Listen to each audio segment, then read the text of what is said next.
प्यारे विद्यार्थियों, कैसे हैं आप। आज हम कक्षा 9th के प्रश्नावली 1.6 को हल करने जा रहे हैं। तैयार है ना आप करने के लिए? ओके, कापी पेन लेके बैठ जाइए और हमारे साथ स्टार्ट कर दीजिए आपका प्रश्नावली 1.6। क्या करना है ध्यान दीजिएगा। प्रश्नावली 1.6 क्या करना है, ज्ञात कीजिए। क्या ज्ञात करना है? 64 की पावर 1/2। 64 की पावर 1/2 ये हमको क्या करना है, ज्ञात करना है। तो देखो, जो संख्या दी हुई है ना उसकी घात दी हुई है। हमने क्या किया, 64 का क्या किया, अभाज्य गुणनखंड किया। सभी को आता है ना अभाज्य गुणनखंड करना। कैसे करेंगे? इस प्रकार से करेंगे। दो तिया 6, 2 दूना 4। देखो 2 एकम 2, कितना बचा, 12 हो गया। 2 छंग 12। अब देखो फिर 2 से लगाया 2 आठी 16, 2 से लगाया 4, 2 से लगाया 2, 2 एकम 2। ठीक है, ये प्राप्त हो गया। तो अब देखो 64 की जगह मैं क्या लिख सकता हूँ, 2 की घात कितनी, 1 2 3 4 5 6 बार है, 2 की घात 6। ठीक है, और घात में कौन है, 1 बटे 2 है, तो इसको काय में लिख देंगे, गुणा में। देखो 2 एकम 2, 2 तिया 6, कट गया। क्या बच गया, 2 की घात 3 बच गया। 2 की घात 3 का मतलब क्या होता है, ध्यान देना। 2 को गुणा में कितनी बार लिखना, 3 बार लिखना। गुणा कर दें, 2 दूना 4, 4 दूना 8। तो ये आपका क्या हो गया, आंसर हो गया। बात समझ में आ गई ना आपको? बहुत ही सरल सवाल है। वीडियो को रोक लीजिएगा और इसको हल कीजिएगा। ऐसे ही 32 का क्या करेंगे, अभाज्य गुणनखंड करेंगे। कर लेंगे ना सभी? कर रहे हैं ना? मैं आपके लिए रुकता हूँ, करिए। दूसरा 2 एकम 2, 2 छंग 12, 2 आठी 16, 2 चौक 8, 2 दूना 4, 2 एकम 2। देखो 2 की घात कितनी है, 1 2 3 4 5, अर्थात इसको क्या लिखा हमने, 2 की घात 5। और ये क्या है, 1 बटे 5। क्या लिखेंगे, गुणा में लिखेंगे। ये लिखा, 5 से 5 कट गया। क्यों कटा, ये गुणा में था और ये भाग में था। कितना बच गया, 2 की पावर 1 मतलब 2। ये इसका क्या हो गया, आंसर हो गया। समझ में आ गया आपको? वीडियो को रोक लीजिएगा और इसको हल कीजिएगा। इसके बाद हम देखते हैं प्रश्न क्रमांक 3। तीसरा प्रश्न क्या है हमारा? तीसरा प्रश्न बहुत इंटरेस्टिंग क्वेश्चन है। क्या है, आप लोग करेंगे ना? मैं प्रश्न लिख देता हूँ, आप करके बताना मेरे को, जल्दी से कीजिएगा। ये आ गया आपकी स्क्रीन पर प्रश्न। 125 की पावर 1/3 क्या करेंगे? हाँ सही सोच रहे हैं आप, अभाज्य गुणनखंड करते हैं। अभाज्य गुणनखंड ठीक है। 2 से जाएगा क्या, बताइए बताइए। नहीं जाएगा ना? क्यों नहीं जाएगा? क्योंकि इकाई के अंक में कौन है, 5 है। जब भी इकाई के अंक में या तो 0 हो या 5 हो तो किसका भाग जाता है, सिर्फ 5 का जाता है ना। ऐसे लगाते हैं यहाँ पर 5 का। तो 5 दूना 10, 5 5 25। ये लगाया 5 एकम 5, 5 एकम 5। ठीक है, यहाँ की कितनी बार है, 5 3 बार है। क्या किया हमने, 5 की पावर 3 लगाई और जो घात है उसको गुणा में लिखा।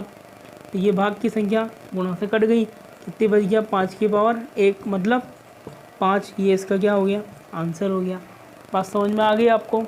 ठीक। प्रश्न क्रमांक 2। प्रश्न क्रमांक 2 हम हल करेंगे। ज्ञात कीजिए। इसमें भी यही करना है, ज्ञात कीजिए। बहुत ही सरल सवाल है, पूरी गणित के सबसे सरल सवाल है। आप लोग कर लेंगे, इनको करने की कोशिश कीजिएगा। यही सवाल आपको होमवर्क में पुनः करके बताने हैं। देखो कौन है 9 का क्या करेंगे, अभाज्य गुणनखंड करते हैं। 3 तिया 9, 3 एकम 3। कितनी बार आया, 3 2 बार। तो 3 की पावर कितनी लगाई, 2। इसी प्रकार से क्या प्राप्त हो गया आपको, 3/2। ये भाग में गुणा में था, सॉरी घात में था, तो 2 और से 2 कट गया। क्या बचा, 3 की पावर 3। इसका मतलब क्या होता है, 3 को कितनी बार लिखना, गुणा में 3 बार लिखना। 3 तिया 9, 9 तिया 27। तो आपका आंसर कितना हो गया, 27। कर लीजिए आप। अगला क्वेश्चन में लिखता हूँ, आप करके बताइएगा। कौन जल्दी करता है आप लोगों में से, देखते हैं। जो सबसे पहले आंसर देगा वो अपना हाथ ऊपर कीजिएगा। 16 की पावर 3/4। ये देखो क्या करेंगे, क्या करेंगे, हाँ सही बोल रहे हैं आप। क्या करेंगे, 16 का अभाज्य गुणनखंड करेंगे। करते हैं। 2 आठी 16, 2 चौक 8, 2 दूना 4, 2 एकम 2। क्या करेंगे, 2 की पावर लिखनी है। 2 की घात कितनी है, 1 2 3 4। 2 की घात कितनी लगा दी, 4। गुणा में कौन आएगा, 3/4। 4 से 4 कट गया। कितना बचा, 2 की पावर 3। इसको क्या करना, मतलब 2 को कितनी बार लिखेंगे, 3 बार। तो 2 दूना 4, 4 दूना 8, ये इसका क्या हो गया, आंसर हो गया। आ रहा है ना समझ में आपको। अगला देखो इसका तीसरा, ये तीसरा मैं आपको होमवर्क के लिए देता हूँ, आप होमवर्क में कीजिएगा, ठीक है। 32 की पावर 2/5, ये आपके लिए होमवर्क है, लिखते जाइए क्या करना है आपको। 32 की पावर 2/5। अगला देखो 125 की पावर -1/3, 125 की पावर -1/3। आ रहा है समझ में आपको। ये दोनों आपको क्या करना है, होमवर्क में करना है। अब देखो वीडियो को रोकिएगा मत, पूरा देखिएगा, क्योंकि आप बीच में से छोड़ कर अगर चले जाते हैं तो नुकसान आपका होगा, क्योंकि अधूरा ज्ञान बहुत दुखदाई होता है, आप सभी जानते हैं, ठीक है ना। अभिमन्यु को जानते हैं ना सभी, उसको भी क्या था, चक्रव्यूह का अधूरा ज्ञान था, तो उसके लिए समस्या पैदा कर गया वो। तो तीसरे का पहला देखो 2 की पावर 2/3, बीच में गुणा लग रहा है इनके। फिर क्या है 2 की पावर 1/5, 2 की पावर 1/5। देखो ये 2 है, यहाँ भी 2 है, पर इन दोनों की घातें क्या है, अलग अलग है। और कहाँ है, ये गुणा में है। तो जब भी गुणा में जब आधार दो संख्याओं के आधार एक जैसे होते हैं और बीच में गुणा लगा हुआ होता है, तो इनकी घातें क्या हो जाती है, जुड़ जाती है। क्या हो जाती है, जुड़ जाती है, ठीक है। ये एक फार्मूला है हमारे पास, हमने पढ़ा है इसको, x की पावर m गुणा x की पावर n इक्वल टू क्या होता है, x की पावर m प्लस n होता है। कक्षा 8वीं में आपने इनको पढ़ा है। तो कितना हो जाएगा, 2 की घात जुड़ जाएगी ना, 2/3 धन 1/5, तो 2 की घात। इसको हल करना है, हम क्या करेंगे, लघुत्तम ले लेंगे। लघुत्तम कितना आएगा, 3 और 5 गुणा कर लो, इसको कितना हो गया, 15 लघुत्तम आ गया। अब देखो 15 में 3 से भाग लगाया, कितना आ गया, ये 15 में क्या करा, 3 से भाग लगाया, 3 एकम 3, 3 5 15, 5 आया। इस 5 का गुणा किस में करेंगे, इस 2 में करेंगे, तो कितना प्राप्त होगा, 10। बीच में क्या लगा हुआ है, प्लस। ऐसे ही इस 15 में क्या करेंगे, इस 5 से भाग लगाएंगे, ये 5 से भाग लगा, कितना आया, 3 आया। इस 3 का गुणा कहाँ से करेंगे, 1 से करेंगे, तो कितना हो जाएगा, 3 एकम 3। तो 2 की पावर कितनी हो गई, 10 और 3 13, और ये बटे में 15। तो ये आपका क्या हो गया, आंसर हो गया। सरल है ना सवाल। ऐसे ही देखिए इसका दूसरा सवाल देखिए। आज हमारी प्रश्नावली ख़त्म होने वाली है, इसके बाद हम अध्याय 2 के बारे में चर्चा करेंगे। अध्याय 2 हमारा है बहुपद। तो बहुपद बहुत ही सरल अध्याय है, ठीक है। तो 1/3 की पावर 3 की घात 3, और इस पूरे की पावर कितनी है, 7। ध्यान दीजिए ये जो 7 है इसका भी है और इसका भी है, तो हम क्या करें, दोनों को अलग अलग कर दें। 1 की घात कितनी दे दी, 7। ऐसे ये 3 की घात 3 पहले से है, और फिर इसकी घात फिर कौन है, 7 है। बात समझ में आ रही है ना आपको। ये इसी प्रकार से दी हुई है, इसको मैं साफ कर देता हूँ। अब यहाँ पर भी एक फार्मूला बनता हुआ हमको बन रहा है, फार्मूले पढ़े हुए हैं हमने, ठीक है। एक बार और नज़र डालनी है हमको। x की पावर m पूरे की पावर n इक्वल टू क्या होता है, x की पावर m गुणा n।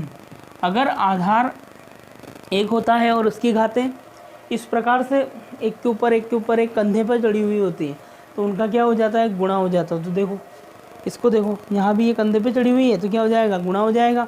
देखो 1 की घात 7, 1 का अगर कितना भी गुणा करो, 7 बार भी गुणा करोगे, 1 लाख बार गुणा करोगे, तब भी कितना ही रहेगा, 1 का 1 ही रहेगा, ज़्यादा नहीं होगा, ठीक है। तो ऐसे ही देखो 3 की पावर कितनी हो जाएगी, 3 गुणा 7। तो देखो 1/3 की घात कितनी हो गई, 21। ये आपका क्या हो गया, आंसर हो गया। अगर आपको और अच्छा आगे करना है तो क्या हमने पढ़ा है पहले कि ये घात ऊपर जाती है तो काय की हो जाती है, माइनस की हो जाएगी। तो ये आपका आंसर हो गया। इसके बाद देखिएगा आप अगला देखो, प्रश्न क्रमांक 3। प्रश्न क्रमांक 3 क्या है, प्रश्न क्रमांक 3 11 की घात 1/2। प्रश्न क्रमांक 3 11 की घात 1/2 बटे 11 की घात 1/4, 11 की घात 1/2, 11 की घात 1/4। और चौथा सवाल है हमारे पास 7 की घात 1/2 गुणा 7 की घात 1/2 गुणा 8 की घात 1/2, दोनों की घात है इस प्रकार से। देखो इसको हल करते हैं। ये कौन सी पोजीशन है, ये अंश है और ये हर है, मतलब ये दोनों एक दूसरे के क्या है, भाग में है। हमने एक फार्मूला पढ़ा है कि x की पावर m भागित x की पावर n इक्वल टू क्या होता है, x की पावर m माइनस n। अर्थात दो संख्याओं के जब आधार एक जैसे होते हैं और वे संख्याएं भाग में होती है तो उनकी घातें जो होती है ये वाली और ये वाली क्या हो जाती है, घट जाती है। क्या हो जाती है, घट जाती है। तो यहाँ भी घातें क्या हो जाएगी, घट जाएगी। मतलब 1/2 में से क्या घटाना है, 1/4 घटाना है। कैसे घटाएंगे, ये 11 हमने यहाँ रखा, लघुत्तम लिया।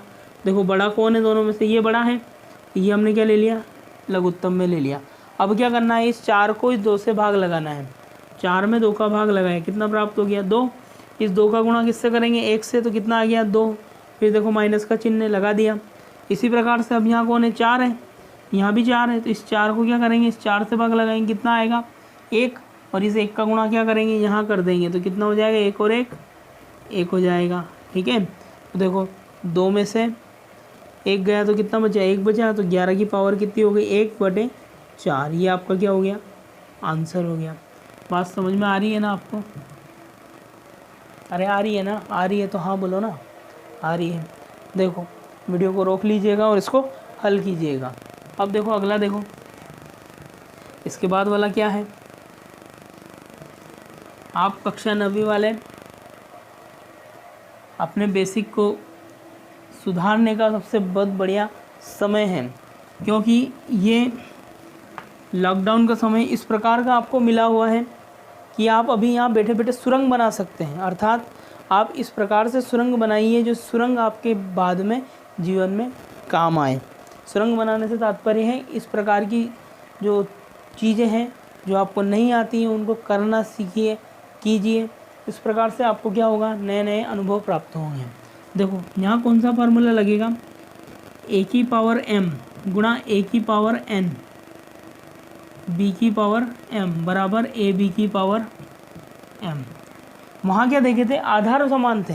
यहाँ देखो आधार तो अलग अलग है परंतु घातें एक जैसी है। तब क्या होता है, जब घातें एक जैसी होती हैं और आधार अलग अलग होते हैं तो दोनों आधारों को क्या हो जाता है, गुणा हो जाता है। तो देखो यहाँ एक घात कितनी है, 1/2, इसकी घात कितनी है, 1/2, तो क्या हो जाएगा, इनके आधारों का गुणा हो जाएगा। अर्थात 7 में किसका गुणा कर लेंगे, 8 का, कितना, और घात कितनी रह जाएगी, 1/2। 7 8 कितना होता है, 7 8 56, और इसकी घात क्या है, 1/2। ये इसका क्या हो गया, आंसर हो गया। बात समझ में आ गई भैया बहनों, बहुत बहुत धन्यवाद।